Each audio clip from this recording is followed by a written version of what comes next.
Andina kumborana nadzadzi yangu kana baba wangu. Baba wake anowaziva aivaona fesi achikura. Ngozodisappear kwakaita ikoko zvakabva asi aitoziva kuti ana baba. Guys, vari kupi? Saka kuenda kupi? Aiwa ndoda kubuda ini. Vari kupi? Chagai baba wacho muye nawo apa. Kwete zvenye zvokuda kuswera muda kundudza nonsense marabhish amukundidedzera. Kuda kutondigarisa nyaya isina kana musoro. Chagai baba wangu. Ivape vakumura bhurugu wangu asingazoita kumura nawo rimwe. Anobvunza mibvunzo yandisingagoni kupindura mama. Baba varipi? Chinza rangu ndere. Moyo wangu unorwadza ndichitsvaga mashoko. Mwana anoda kuziva dzinza rake. Mwana anoda kuziva baba vake. Ndomuona kupi? Mwari ndibatsirewo. Misodzi yangu ichakugutwa nani? Taishungudza Yuraya daindakafa kare. Asi ndinotenda Mwari, rimwe zuva richasvika. Chiedza chichapenya, nzira ichawanikwa, mwana achaziva kwanobva.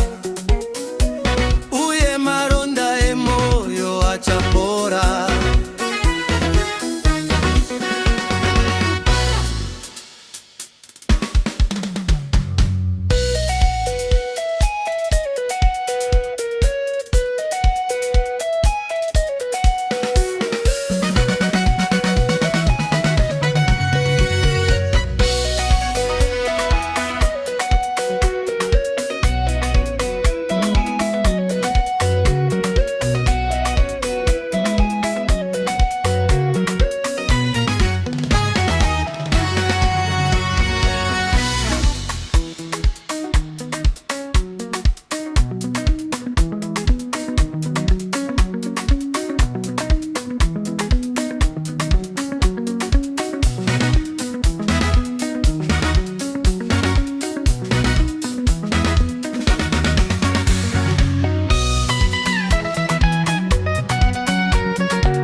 Right, muri yeZimbabwe makadiko kumatima nenyika kwese kwa muri zita ndinonzi DJ T1.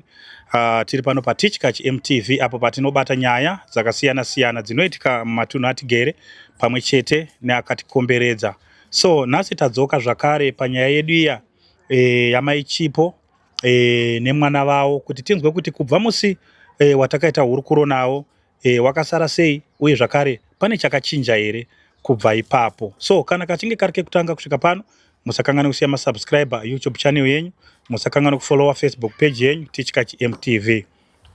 So thank you very much nekuramba muchiona zvirongwa zvatinoita pano. Mama Chipo makadi? Tiripo makadiwo. Tinofara hedu parise pamba. Tiringodaro. Handitika? Ndizvozvo. Aiwa, tinotenda Mwari. So pakati pesa apa ndakambozama kufona foni yenyu yenge ichiramba. Yakafa. Yakafa? Alright. Ndakatozoisa line mukambudzi. Alright. Aiwa, ndinotenda mama. So ndadzoka zvakare panyaya yedu yatakambokurukura nyaya yaChipo. So kubva patakamboita hurukuro naChipo kusvika pari zvino pane chakachinja here? Zvatova wese kubva ipopo pai. Sadaro. Kubva patakatobva ipaipeka. Takasvika kuno kumba yakasweta bata wabata. Chipo yakuda kumwa mushonga wamakonzo. Ndakatozobatsirwa nema next door kuti Chipo arase mushonga wanga ina. Hanzi nyaya chingeri. Iyo ya baba wake, ari kupengera baba wake. Kuti ndiratidze kuna baba wangu. Ndikuda kuna baba wangu. Kana musina kutiradza kuna baba wangu, handina chandikuzochinja kana chandikunzwisisa. Haasi tomboda kana kuti haasi kutoda chipo. Ya zvakatomo. Ya saka pakashata. Saka imimi mama makazvitarisa imimi nachipo. Menge muchifungidzira kuti dambudziko iri tokwanisa kuripedza sei? Ini maonera angu dambudziko kuti baba wake vakangowanikwa chete. Ndofunga ini maonera angu ndofunga dambudziko nobva rapera. Makazvitarisa zvina chiwanhu iri? Zvatoone chiwanhu, fanika izvi zvakutoone chiwanhu. Kana ndichati madrugs andaitaura yaka. Zvatoone chiwanhu mukati. I think baba wacho vanenge ndo vakutosumudza mhepo. Nekuti ezvo mukatomuona atochinja. Saka imi paita airida kumwa mushonga wemakonzo aita hanzi nyaya yacho ndiye yekungoti ndiratidzei baba wangu. Ndiratidzei kuna baba wangu. Ndikuda baba wangu imi mune venyu. Ndiratidzei kuna baba wangu. Ndo nyaya yatu kutonyanya kunetsana iyoyo. Okay. Alright mama. Imimi ngatimbodzoke kumashure. Imimi chipo muchigara naye kusvika zera raari nhasi. Makambomuudzawo here kuti baba wako, zita rababa wako, kuti baba wako anonzi ani kana kumbomuratidzawo mapictures ababa wake? Mapicture ini ndandisiva. Hamusina? Mapicture ona handisisina. But zvekuti baba wake kuti vanonzi ani anotozviziva. Baba wacho vanonzi ani? Vanonzi Alberto Bwanare. Alberto Bwanare? Alberto Bwanare. Okay. Alright. Saka iwo makati pandakataura nemi pe makatanzi ndevechirudzi. Ndevechirudzi wakabva kuMalawi. Saka pari zvino hapana kana pamuri kufungidzira kana kuziva kana kunzwa kumboti gore rakati wengu wambori kwakati? Ini munhu akambondiudza. Mene kumapurazi uko, kumapurazi kumazoo uko. Ndokune munhu akangoya achiti munhu wandafananidza ndaona kunge murume wenyu kunge baba achipo. Zvane nguva yakareba sei? Zvatova kuma 3 years. Achiti asi maonera ndakavaita sakara asiri izvo zvavanga vari pamange muchigara mese paya. Asi kakare 3 years. Okay. Ko imimi hama dzenyu wari kutiwo kudii nezviri kuitirwa nachipo? Vanhu vekumba kwedu ininika vakutoshiya kuti voitawo sei, ende vakutotaura kuti dai wangoita kuti awane baba vake kana kuti apa handinini baba vakazvarwa rituka mumba mavo. Dai kuri kuti kune umwewo kuti ndinoendera ndonoti ndibatsireyo zvino hakusisina. Ini kumusha kwavo ena handizive kuti zvakazofamba sei kuna anani kana chii hapana chandinoziva. Saka inini munhu wandaingoziva chete ndiyeye wani naatete vakashaya vaive. Saka kuti ndichati ndionanga kupi ende hama dzangu dzakutonipa pressure yekuti ita zvokutoita kuti mwana waende kuna baba wake uchatiitira ngozi musha. Saka inini ndatomerwa ende dai matondibatsirawo ipapo mhuri yeZimbabwe ndakatomerwa. Alright. Hey, pakashata. Saka hama dzenyu dziri kuti mimi munovatsvaga kupi mimi musingachaziviwo kwekuti? Handizivisa kuredhiyo. Handizivisa kuredhiyo? Ukazivisa kuredhiyo vanowanikwa.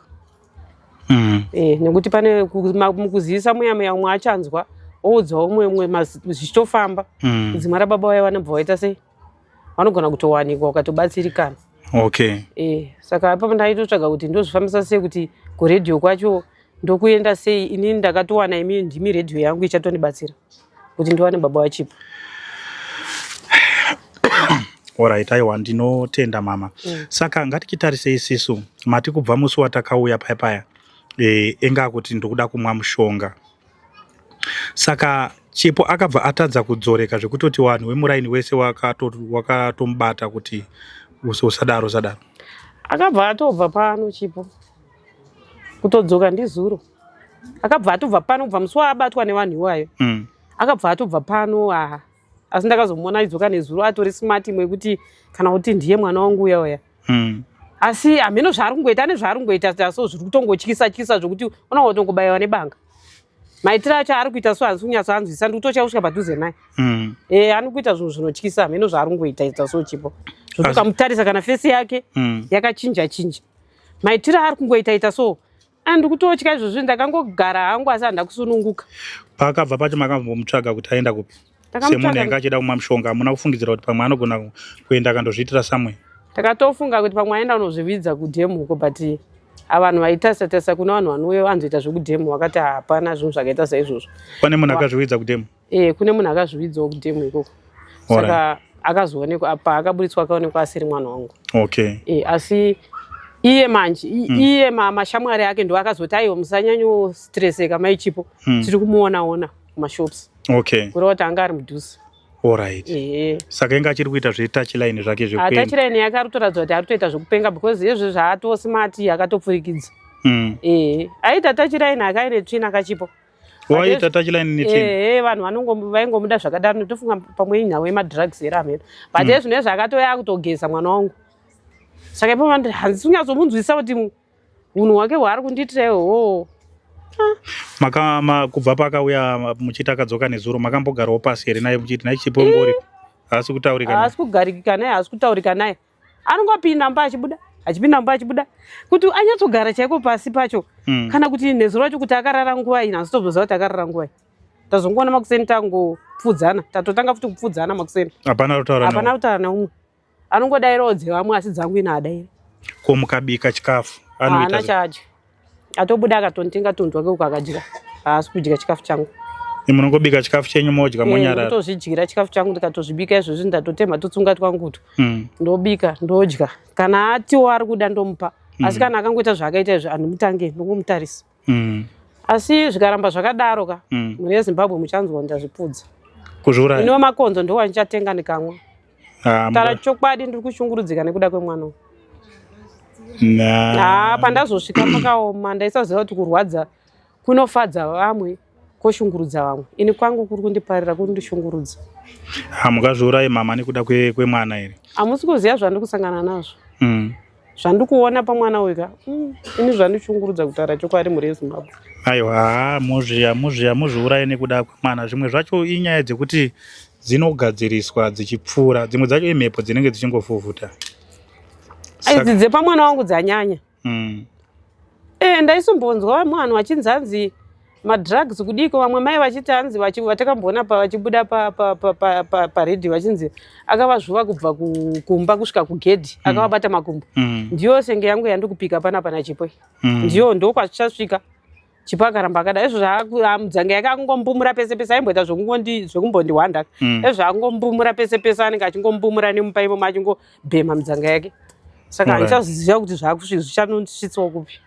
Asi kubva pauya ipapa ambouya here nemunhu wekuti anenge achimbopinda naye mumba? Aiwa, haana munhu wauya naye. Angoya ari ega. Haana munhu wauya naye, akangoya ari ega. Zvokuti kuti pamba pacho nhasi atorara. Asi kuti ndizoziva kuti vanhu vake ava zvichaenderera mberi here kwati handisi kuziva. Asi iye akangoya ari ega. Hapana kana munhu amboya achimutsvaga pano. Hapana. Saka kubva musi watakataura nemi paya ndopa akasvika akaita mhirizhonga yake akaenda. Haana ambozouya nechikomba pana? Anga asipozve. Aigozoya nacho yanga asipo pano. Handi kudzoka ndine zuro. Aigodzoka ndatofurwa ipapa kwakuringotsvaga wasinda kusaidi ndafurwa nemhepo. Ndanditofara chingoti chero ari kuonekwa ari kwaari kuonekwa ikoko amhenu.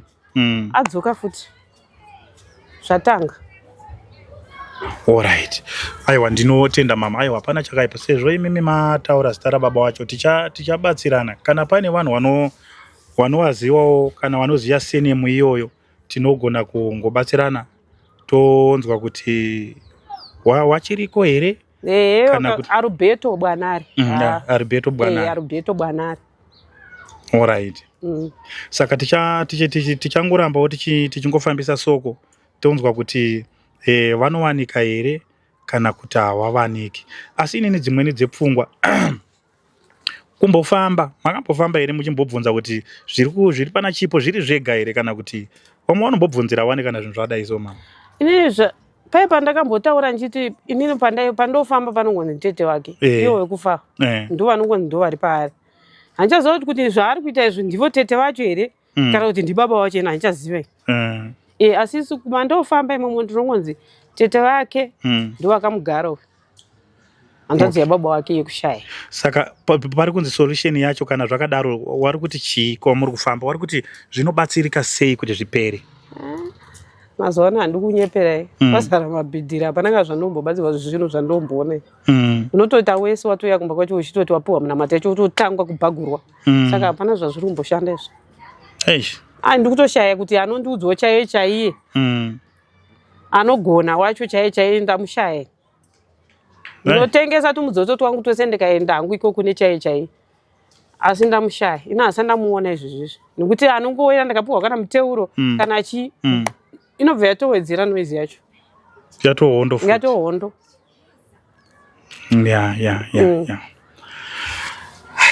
Ya, ndiri kukunzwa mama. Hey. Saka pakashata aiwa hazvina mhosva. Imimi ticharamba tichipfuurira mberi tichibatsirana kuona kuti tinogona kuvawana here baba vacho kana kuti hativavani kana kuti hama dzacho pamwe panogona kubudikirawo hama yacho inenge ichiti ininiwo ndiri hama yacho. Zvakuda iyo. Pamwe ivo vane hama dzavo dzavanoziva dzanisingazivi.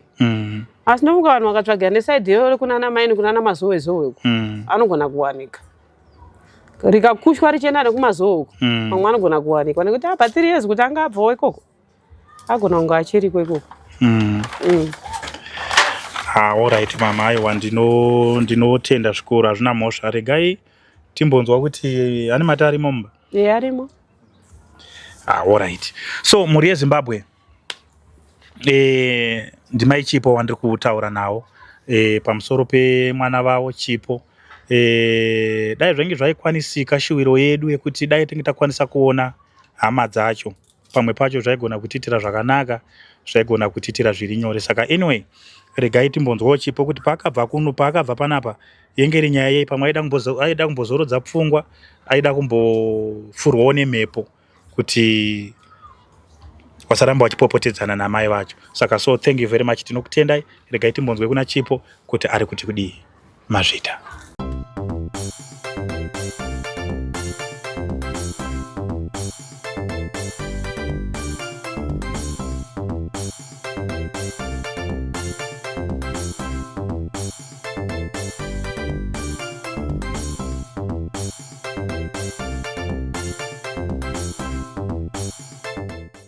Alright, thank you very much mhuri yeZimbabwe, tinokutendai nekuramba muchidengezera chirongwa chedu.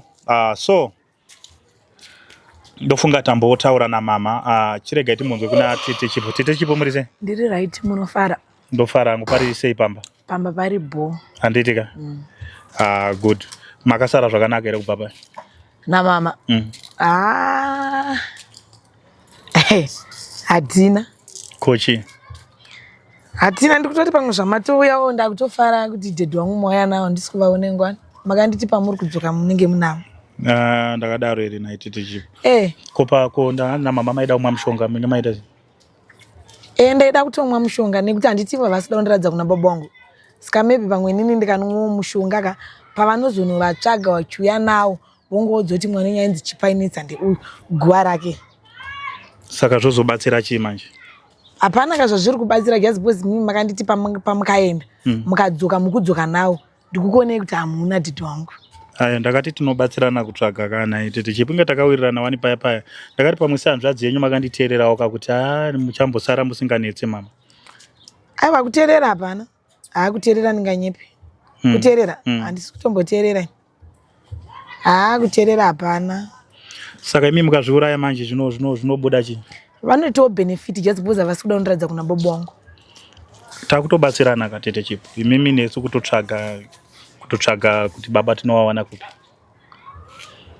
Ivo ndikuda kumbovabvunza wanditi nekuti nini ndikataura nawo tiri 2 hatisi kunyatsonzwisana kana kuti kuwirirana. Inini ndida kumbovabvunzawo muromo wekuti kasi baba vacho vavari kundirambidza kundiratidza vavari kuti baba wangu inini nditi kasi vakarira nehanzvadzi yavo here kana kuti nababa wavo. Okay. Mukuinzwa mama nyari kutaura? Baba wake anowaziva uyu. Ayo ari mudika ivaona baba wake. Handina kumborara nehanzvadzi yangu kana baba wangu. Baba wake anowaziva, aivaona fesi achikura. Ngozodisappear kwakaita ikoko zvakabva asi aitoziva kuti ana baba. Ende baba vaiona vangu vasiri hanzvadzi yangu, vangu vasiri baba wangu. Alright. Anzi na mama yo wakanganwa here baba wako? Fesi ya baba wako waikanganwa here? Pandaivaziva ndichiri mudiki. Ndanga ndisati ndakura. Ndiri mudiki ndiwo vandaiudzwa kunzi ndiwo baba wako. Okay. Izvo zvindakura havasi kuda kundiratidza ko kana vasiri kundozviziva sei. ivo vaindiradza ndiri mudiki. Wakambonzwa here karinyere kupeke kuti mama wako wakarara na baba wako kana nehanzvadzi yavo? Handakudzwa sindo zvandakutofunga. Okay. Saka pawakabva kunoku iwe uchibva pamba panapo wakaenda kumazuva? Waenda kuiti? Kungofamba. Saka wakauya nei uchigirawo mama kuti ndauyawo nei? Hapana, ndakatopiwa mari neboyfriend yavo ndikarukwa musoro ndikaiswa manews. Boyfriend yani? Yavo. Ndikatengerwa hembe. Chipo. Anditi sesu toda kuti tiwirirane here Chipo kuti tikwanise kupedza dambudziko rekuti iwe namama. Harisi kupera. Imimi ndakakubvunza kuti baba nyamwaziya. Mai wandowaziya. Ipapo ndokupanzwa Chipo. Ndopandiri kuti iwewe nesu anditi toda kuti tibatsirane. Kana baba wako tichitsvaga tichivaona but tiri murunyararo handizvo? Apa baba wangu muda kuvatsvaga nani? Neni. Makuseka. Iwe haudi kuvaona. Aiwa nini ndikuda kuvaona. Ini nhanzi kuziva kuti baba wangu muni muda kuvatsvaga neni here kana kuti navava. Inini chandiri ngoda kungonzi Chipo baba wako ndiava nditi ivo vari kutaura kuti ndiri mudiki baba wangu vaindiratidza. Ko izvozvi ndakura vari kuregerera chiri kundiratidza kuna baba wangu. Havachazivi kwavari. Ngavavatsvage. Takawirirana kuti ngavavatsvage. Ndo watava kutsvaga kaChipo. Ndosaka ndiri kuti inini mukunonoka time. Tikushanda netime. Mukunonoka. Manje ukadaro Chipoka unenge watiremedzawo kaizisi. Aiwa mukutononoka kutouya kwamaita zvidema toya muchitodzi kunzi guva raChipo ndeiri rape. Muri kunonoka.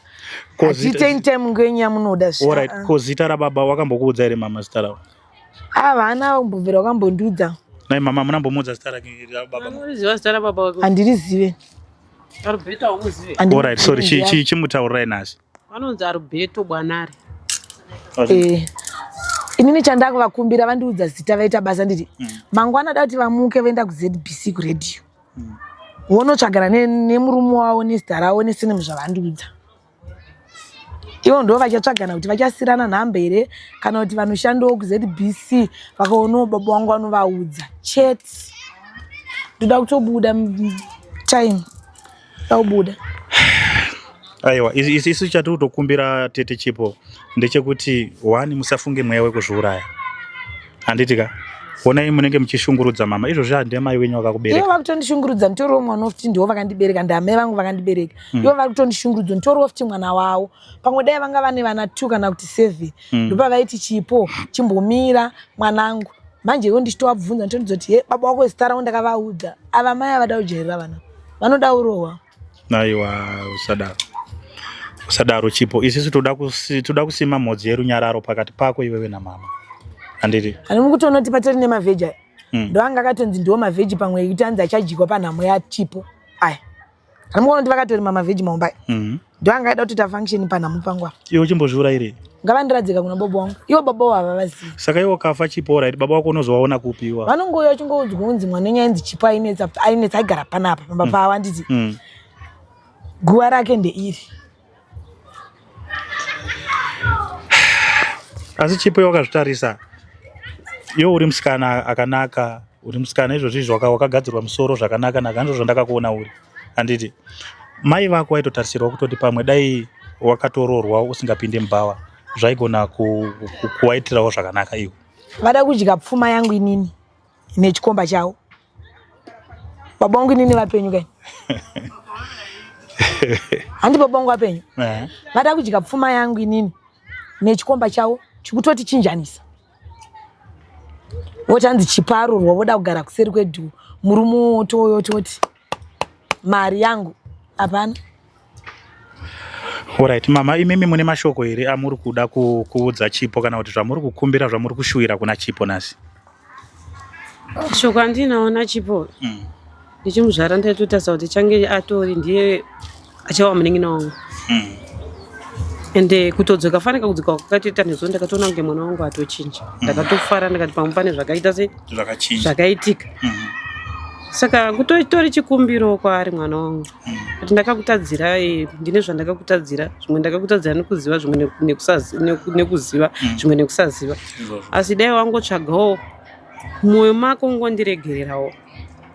pane zvandakakutadzira nekuti inini ndinokuda kuti uve mwana wangu tive tinowirirana tinoyanana tinowadzana apa mukutononoka kataura egaga inini ndoda kubuda nditone rwendo rwangu zvinotoita vamwe vanhu nevana vavo kuti dai Chipo akadaro mwana wangu wani wekuti handina umwe mwana iyeye wani iyeye angondinzwawo angondiregerera ndakamutadzira kuti baba wake ini handichaziviwo kwavari but dai angondiregererawo Chipo chigare murugare tiyanane vanowanikwa baba wake tichiwirirana kwete kuti achindipresha zvaari kuita nokuti zvinda kutofunga dzimwe pfungwa dzekuti aminoti achazoona kuti baba wacho nekuti inini namai vacho chaicho achavashayawo ini ndakutosvika pakutozoomerwa pakupererwa achangosvika wachindoona chiri chandombawo kuti achasvika mari yemushonga ndinayo kana vachida ndinogona kuvapa ndatopererwa ini ndinotovapa mari kana vachida kumwa mushonga ngavanwe ndotongozoti nini handina kavabereki ngavanwe kana vachitoda mari nditovape nditori nayo wanzwa here zvataura mama Chipo nhasi kwanisa kuvaregerere nhasi hanzi namama ndiri kukumbirawo kuti iwewe titsvage baba vako kana kutsvaga hama dzako murunyararo pasina kupoka lazatombobadza mugo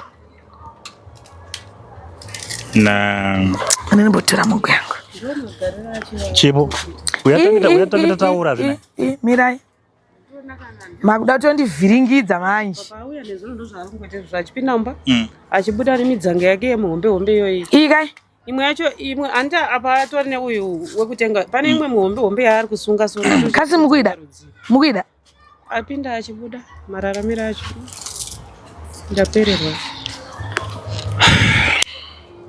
Chipo wanzwa here nyaya yatataura pana hatisi kukurambidza kubhema vhoji yako but munobhema aiwa handibhemi zvati wanzwa here nyaya iri kutaurwa namama oi muzondirongedzere mumba gwenyu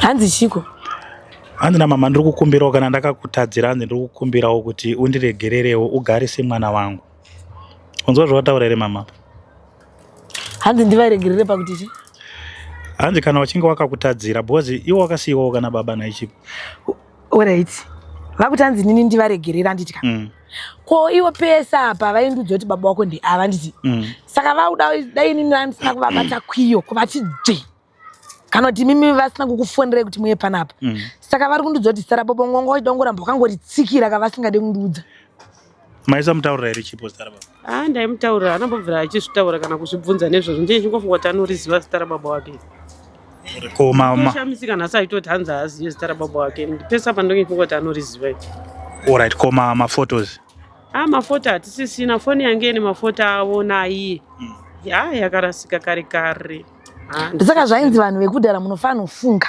unogezesa foto hazvina mbopinda musoro marasikiro akaita foni ka ifoni yekuti ndakapinda mukombi inini zvikanzi foni yangu ibva yadona vanonyepa mai vavavo driver wekombi yedu inyowani musastreseke zvenyu muchaiwana foni patakazosvika pakuburuka kudoti foni yaitofonwa ichitoringa asi mundi yakabva ndaishaya saka ndofoni yanga ine zvese kana manhamba evanhu emafoni andatoona atomanyowani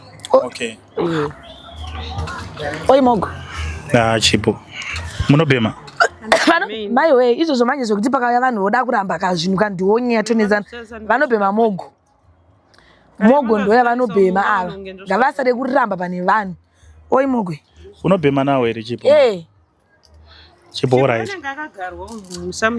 ho ndinopenga handibhemi vodya inini izvozvo manje zvokuda ndonge ndopenga pane vanhu ndozvandisingade ena ichipenga makanditakura kusvika makore angu pandiri panapa kutoshingirira mukushingirira mushingiriraniko mwana wangu kuti handisi mwana wenyu imi aiwa nyatsotasai motonyatsoda pane vanhu kuti tanzi mwana wangu ndichipo imimi nezvamudindise mwana wenyu imi ndikwanire ini kana handisi mwana wenyu kana ndiri mwana wenyu tange mandiradza vapiko ivavo ndivavo ina ndina nhamo yaamai munharaunda umu kuno varitoshuvira kuti dai vari mai vangu vanenge vakatondiba muchipatara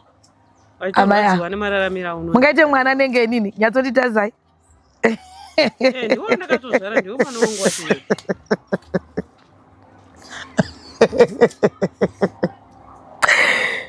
zvakaoma kana makuya next time ka netunyaya twenyu muri kuziva kuti mukuya makandundudzana nababa achipo muchipinda kugedhi nekuti one day ndo here izvi ei chimama chipo nekuti one day mukauya muchidungurudzana musina baba wangu ndikutokuzemba mune demo mpini chaiwo chaiwo.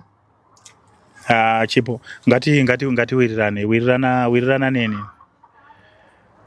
Saka next time pamuri kuya mukuya navo kadhidwa. Aiwa ndo patiri kuda kuti tibatsirane kana Chipo. Inini chandoda kuita kwauri Chipo ka kuti ndidzoke kuno kechipiri inyaya yekuda kuti ndinzwe kuti makasara sei. Ndoda kusima.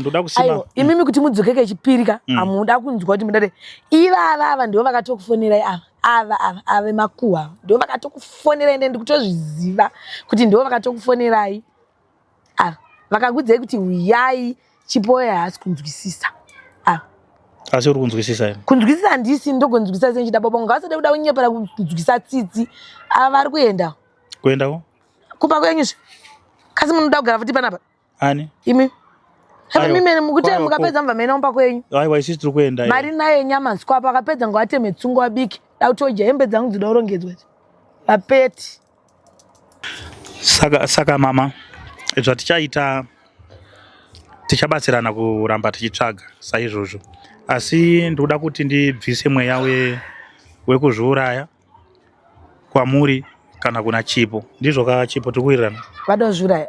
Aiwa handina kuti wada kuzviuraya. Alright. Iwo wacho futi waida kumwa mushonga handi. Inini ndiri kwete ndaira ndikuda kutsomwa. Nekuti mukati ndaimwa zvikuita ngenini ndazviregera ndiri kuda kutoumwa mushonga. Ene ndichatoumwa. Manje Chipo kadaro manje tinenge kwatinenge tichienda iri manje ini ndoda kuedza kukutsura Chipo kuti ngationesanei titsvage baba vako tiri murunyararo murudo handizve. Vari kupiko baba wacho? Ndo watinoda kutsvaga ka. Tsvaga izvi. Vari kupi? Saka kuenda kupi? Aiwa ndoda kubuda ini. Vari kupi? Tsvagai baba wacho muye nawo apa. Kwete zvenyu zvokuda kuswera muda kundudza nonsense marabhisha mukundidedzera kuda kutondigarisa nyaya isina kana musoro. Tsvagai baba wangu ivapo vakumura bhurugu wangu asingazoita kumura nauri wangani. Zvine basa rei? Tsvagai baba wangu muye nawo apa. Dai iripo zvayo ndairipa. Ripai kundiripa hamusi kundiripa but mimi muchandiripa mauya nawo ndokuti zvipere. Zvinovanouya tichirwa kudai here. Aiwa hatisi kurwa kai tikurwa here. Iwo ndiyauri kuita kai. Aiwa handisi kuita zvokurwa nemi. Mvura ipapa here. Ina handisi kurwa nemi. Ini ndangoti ende munotora muri monyo maikumirana nebhurugwa kemva mauya chi naye. Ndangozvidzora mwana wangu. Muchuno mandakabuda muyama yakandoma ndikuda. Vanotowanikwa. Aiwa nonzi makutondudza nonsense. Kana chete vanowanikwa. Apa ndoda kutobuda time. Ndakamirirwa uko. Ndoda kubuda. Ndoda kutobuda. Saka taure gagaga ndidi kudedzera zvinhu zvisina nebasa rese. Saka uri kunzwisisa here Chipo? Hapana chaari kumbonzwisisa. Saka ndiri kutokuudzai kuti kuramba kwacho kwakutonesa. Tichifungirana chimba imomo. Ya pakashata. Aiwa imimi zvamunoita mama kana mukanzwa achitaura imimi musapindure. Handitombodaire mufunga nendakatonyara handitoita zvinhu zvake ndakangotarisa kudai handimutaudzei. Handitopindudzane naye ndikutopindudzana naye nekuti muripo. Kana matoenda so tato munhu anozvitira yake munhu achizvitira yake. Alright, imimi chirambai makadaro, chirambai because imimi wani mukafunga mweya wekuzviuraya, iye akafunga mweya wekuzviuraya, komobva mati uya ari kuzviuraya, saka tinenge taita chi, tinenge tasara nei? Inini zvakangofanira kuti chandikuraramira chacho ndikutochishaya. Ndekuwanika zvaro mwana wangu iye achandiitawo kuti ndifare muupenyu but nditori chironda. Ndatoda chironda mumwoyo mangu. Ndakana pisa ndakana rugare nekuda kwemwana iye. Alright mama, aiwa ndinotenda ndakunzwai. Saka zvatichaita ipapa tichabatsirana kuramba tichitsvaga baba kana kutsvaga hama dzacho. Zvichida pamwe musi tinogona kuwaona toona kuti nyaya dzacho dziri kufamba sei. Aiwa ndinokutenda inangoti nhasi rega ndidarike ndichinzwa kuti kuwana waiwa ndakasiya wakasara sei. Saka so kutengesa muchiri kuramba inyu muchitengesa zvamaita. Ndokwandatopa ndatosvika panchimhaisa basa rangu kuti aitobva unotengesa saka vanenge wakuti uchikavha kuti ukurumidzi wazorora nekuti apa tinomuka na 4 uchitenda kutaura unotengesa mavhu. Okay. Saka ukadzoka unenge uchiti wopedze kukurumidza umuka. Wachibika nechopu kuti ukurumidze kurara. Kuti mangwana futi tomuka na 4. Alright. Tinotenda mhuri yeZimbabwe, ndofunga muri kuinzwa nyaya Chipo ndo mamirira yakaita. So Chipo ari kuti aroda baba wake, saka rabasa renyu nesuwo kubatsirana naChipo kuti tikwanise kunge tichitsvaga baba wake. Kana muchinge makwanisa kuwaona, mukanzwawo sene mumati vanonzani? Aribeto Bwanari. Mukanzwawo munhu ane sene muiyoyo Aribeto Bwanari, munongotiudzawo tokwanisa kusvika tombowanzwawo kuti wanga waine ruzivo here nemhuri kana kuti ndiwo here, kana mangonzwawo sene muiyoyo Aribeto Bwanari mungotiudzawo. So thank you very much mhuri yeZimbabwe, tinokutendai nekuramba muinesu, nekuramba makadengezera chirongwa chatinacho. Nhasi ndo nyaya yetenge tinayo. So thank you very much. Karike kutanga kusvika pano, musakanganwe kusubscribe YouTube channel yenyu, musakanganwe kufollowa Facebook page yenyu Teach Catch MTV. So thank you very much. Ngatisangane zvakare muzvikamu zvinotevera. Mazvita.